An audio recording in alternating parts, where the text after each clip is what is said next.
اچھا اس کے علاوہ مرچوں کا کیا میں مرچیں تو آنکھوں میں ڈالی جاتی ہے. بس یہ ہندوانہ ہی شاید کوئی طرز عمل ہے. وہ تو کہتے ہیں نا آنکھوں میں مرچیں ڈال گیا ہے, تو یہ تو نظر اتارنے کا تعلق کیسے بن گیا؟ یہ بس قدیم سلسلہ در سلسلہ ہندو معاشرے سے چلتا آ رہا ہے کہ وہ اچھا پھر وہ نظر اتارنے کا خاص طریقہ, یعنی مرچیں جو ہیں وہ پہلے اس کے سر کے اوپر گھمائی جاتی ہیں, اس کے سر سے واری جاتی ہیں, پھر اس کے بعد جلائی جاتی ہیں, اور بلکہ یہ بھی ایک کانسیپٹ ہے کہ اس کے جلانے کے بعد جو اس کی سمیل ہوتی ہے نا, وہ نانیاں دادیاں جو یہ کام کرتی ہیں وہ کہتی ہیں سمیل سے بھی انہیں پتہ لگ جاتا کہ نظر کتنے کے درجے کی ہے, اچھا کتنی کی پرسنٹیج ہے اس کے اندر تھرمامیٹر.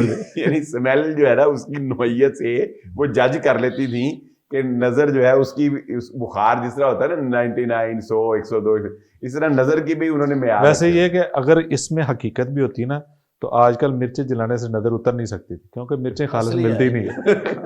اس میں یہ ایک مسئلہ یہ بھی ہے.